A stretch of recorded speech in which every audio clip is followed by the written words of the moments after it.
Hello guys, अभी तक आपने हमारे चैनल को सब्सक्राइब नहीं किया है तो प्लीज जल्दी से कर दीजिए ताकि आप इसी तरह के अमेजिंग स्टोरीज को मिस ना कर पाए। थैंक यू, शुक्रिया।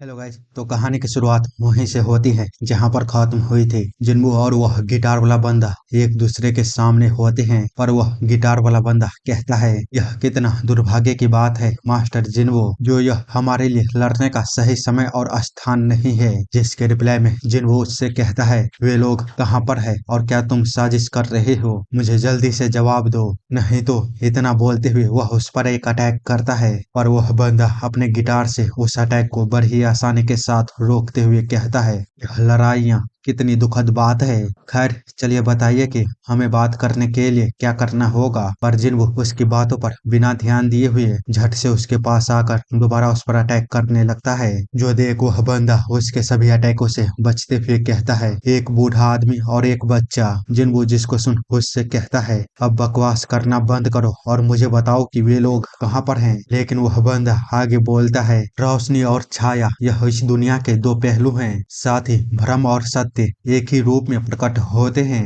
इसीलिए हम वही देखते हैं जो हम देखना चाहते हैं। आगे वो बताता है, एक सीक्रेट नाइट का आकाशीय सपना। सीक्रेट नाइट अपने खोल से बाहर आने वाला है, जल्दी करो, तुम्हारे पास ज्यादा वक्त नहीं है। इसी के साथ वो उस पर एक अटैक करने के बाद झट से वहां से भाग जाता है। जो देख जिन्बू कहता है, क्या वह भागना चाहता है? उसके इतना बोलते ही हम देखते हैं वह गिटार वाला बंदा दूसरे ही पल अपनी जगह से गायब होता है। पीछे से जिन्बू उसे देखता हुआ कहता है, बस एक सेकंड, मैं तुम्हें कहीं से भी ढूंढ लूंगा, चाहे जो कुछ भी हो जाए। अगले सीन में हम वापस उसे कहीं पर देखते हैं जहाँ पर वह बोल रहा होता है, मैं अपनी उम्मीद से कहीं अधिक समय तक यहाँ से दूर रहा था। मुझे चिंता हो रही है कि मून कैसा कर रहा होगा। इतना बोलते हुए वह दरवाजे के खोलते हुए कहता है, मून क्या तुम बोर हो रहे थे?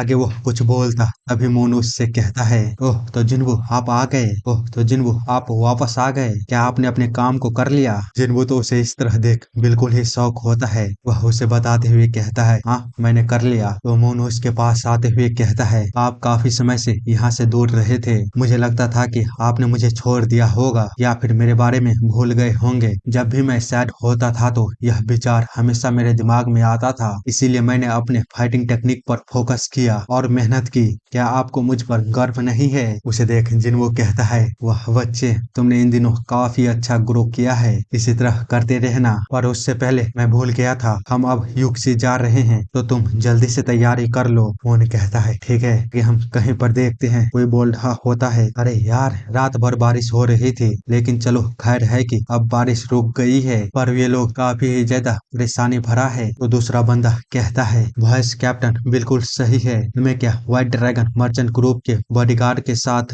क्लिनिक में नहीं जाना चाहिए था? जिसके रिप्लाई में कोई तीसरा कहता है, वेल यह पहली बार नहीं होगा जब उन्होंने हमें इन जैसे छोटे मोटे कामों पर भेजा है, इसीलिए अब क्या ही कर सकते हैं, चलो आराम करते हैं। एकरेन आगे देखो, वहाँ पर एक इन है, क्या हमें वहाँ पर जाकर कुछ ड्रिंक करना चाहिए? इसी के साथ सीन चेंज होता है और हम एक क्लिनिक को देखते हैं जहाँ पर कि काफी सारे पेशेंट होते हैं। वहीं जब एक डॉक्टर जा रहा होता है तो उसे एक बंदा रोकते हुए कहता है, डॉक्टर प्लीज मेरी मदद करो, मुझे इतना दर्द हो रहा है कि मैं इसे अब बर्दाश्त नहीं कर सकता। तो वो डॉक्टर उस बंदे से कहता है, अब चलो भी, इस तरह के घाव तुमको मारने वाले नहीं हैं, आखिरकार तुम एक अंगरक्षक हो, पर फिर भी तुम इतने कमजोर कैसे हो सकते हो? लोग तुमसे रक्षा करने की उम्मीद कैसे करेंगे? आगे वह उसे एक पोटली दवाई का देते हुए कहता है, यह लो और इसे अपने घाव पर लगा लो, या फिर तुम इसे खा सकते हो, यदि तुम चाहो तो तुम इससे कुछ ही समय में बेहतर महसूस करोगे। इसी के साथ वह वहाँ पर चारों तरफ देखने के बाद वहाँ से जाते हुए कहता है, वह यहाँ पर नहीं है। उसके वहाँ से जाते ही हम देखते हैं दूसरा कोई वहाँ उस कमरे में भागते हुए आते हुए कहता है, मुझे माफ करना, आज हमारे पास काफी सारे मरीज आ रहे हैं, इसलिए जितनी जल्दी हो सके मैं सभी से मिलना चाहूंगा। आगे वह उसी पहले वाले बंदे के पास जाते हुए कहता है, तुमको कहाँ पर चोट लगी है, मुझे देखने दो। जो सुन वह बंदा कहता है, हाँ तुम यह कैसी बात कर रहे हो, तुमने मुझे अभी अभी दवाई दी थी और मुझसे कहा था कि तुम इससे मरने वाले नहीं हो।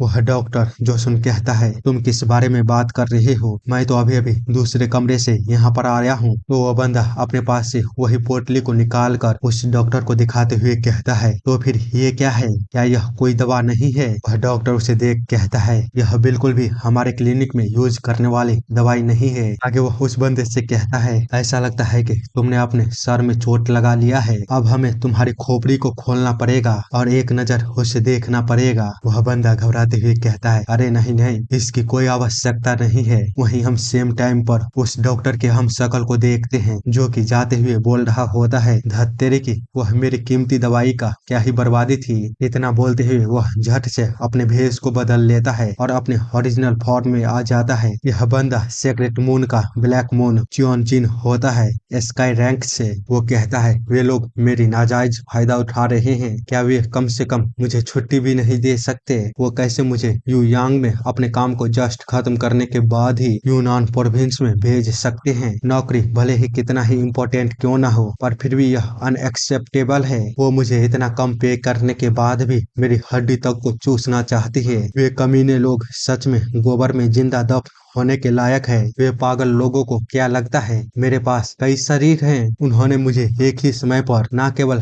अननोन दुश्मनों का पीछा करने के लिए कहा है, बल्कि मुझे एक जिन नाम के किसी पर्सन को भी ढूंढना है। हमेशा ही ऐसा ही होता है, वे कभी भी फील्ड में नहीं आते हैं और यह बेकार से रिडिकुलस डिमांड को करते रहते हैं। उतने में ही उसके पास एक कौवा आता है, जिसे देख वह उससे पूछता है, क्या तुमने प्रोग्रेस रिपोर्ट को डिलीवरी कर दिया? तो वह कौवा कौ कौ करके कुछ रिप्लाई करता है तो वह काफी खुश होते हुए कहता है, गुड वर्क, तुमने काफी अच्छा काम किया। आगे वह अपने साथ वाले कुत्ते से पूछता है, क्या तुमने कुछ ढूंढा है? तो वह कुत्ता भी कुछ बोलता है तो वह उसे समझते हुए कहता है, क्या तुमको पूरा यकीन है कि वे यूक्सी की ओर जा रहे हैं? तो वह कुत्ता दोबारा रिप्लाई करता है, वह कहता है, तुमने भी अच्छा काम किया, देखते हैं अब मुझे कौन सा चेहरा पहनना चाहिए। तुम जिन्वो बस अब मेरा इंतजार करना, कई चेहरों वाला आदमी चंग तुम्हारे पास आ रहा है। इसी के साथ हम जिन्वो के वहाँ देखते हैं, जहाँ पर जिन्वो उससे कह रहा होता है, तुमने यह कब पैक कर लिया? मोन कहता है, ओ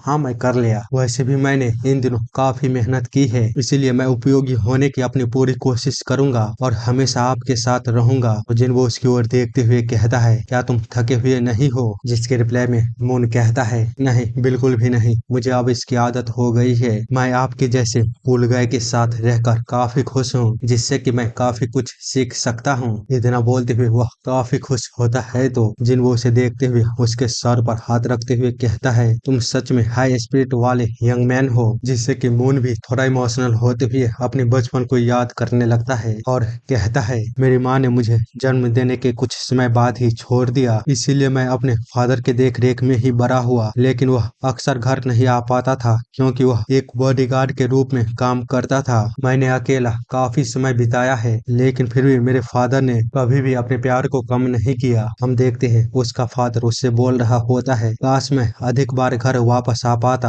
और तुम्हारी बेहतर देखभाल कर पाता। मून, मुझे माफ कर देना बेटा, मैं कड़ी मेहनत करूंगा और अधिक पैसा कमाऊंगा ताकि हम एक डम्पलिंग का दुकान खोल सके। मुझे पता है कि यह तुम्हारे लिए आसान नहीं होगा, लेकिन जब तक वह दिन ना आ जाए तब तक मत रोना। हमेशा अपने सर को ऊपर रखना और अपना काम ईमानदारी से करना, साथ ही अपने से बड़े का सम्मान करना और आखिरी चीज, कभी भी मुस्कुराना मत भूलना। यदि तुम ऐसा करते हो तो मैं निश्चिंत होकर अपना काम कर सकता हूँ। क्या मेरे लिए तुम ऐसा कर सकते हो बेटा? तो मून कहता है, हाँ बेशक, मैं ऐसा ही करूँगा। तो उसका फादर कहता है, क्या इसका स्वाद अच्छा था? और तुम धीरे धीरे खाओ, नहीं तो यह तुम्हारे गले में फंस जाएगा। मैं एक अच्छा फादर नहीं बन सका, मुझे इसके लिए दुख है। इसी के साथ हम दूसरे सीन में देखते हैं, जब कैप्टन और हुआंग उससे मिलने के लिए आया होता है तो वह रोते हुए कह रहा होता है, मेरे फादर ने इतना मेहनत किया केवल दुर्घटना में मरने के लिए। तो हुआंग उसे संभालते हुए कहता है, तुम बॉडीगार्ड क्वाक के बेटे मून होना चाहिए। मैंने तुम्हारे सिचुएशन के बारे में सुना है, मैं तुम्हारे फादर के कलीग हूँ हुआंग चियोल, अगर तुम चाहो तो हमारे साथ आ सकते हो। क्या मैंने सही कहा ना कैप्टन? तो कैप्टन कहता है, बिल्कुल तुम हमारे साथ आ सकते हो। जो सुन मून काफी दुख में खुश होते हुए कहता है, शुक्रिया आपका, बहुत बहुत धन्यवाद। जब मैं अनाथ हो गया था तो हुआंग और कैप्टन गुआंग थे जिन्होंने मुझे white dragon merchant exploration group के हेडक्वार्टर में ले गए और रहने के लिए जगह दिया और खाने के लिए खाना दिया। लेकिन मैं स्वर्ण टेक्निकों में मास्टर करने में काफी बुरा था, तो इसीलिए मैं हर रोज सिर्फ काम करता था और काम करता था। खैर, यह काफी दिलचस्प जगह है। जब हमने पहली बार यूनान में प्रवेश किया था तो यह बहुत गर्म और आर्द्र था, लेकिन अब जबकि हम कुनमिंग में हैं तो यह अच्छा और अच्छा है। जिस पर कि जिन्बो उसकी ओर देखने के बाद कहता है, हाँ तुमने सही कहा, यह टेम्परेचर इतना कम इसलिए है क्योंकि हम हाईलैंड में हैं। पर मून, ऐसा लगता है कि हमें आज रात यहीं पर बितानी पड़ेगी और कल सुबह जल्दी निकलने पर हम रात होने से पहले यूक्सी पहुंच जाएंगे। तो मून कहता है, ठीक है, मैं कैंप को लगाता हूँ। इसी के साथ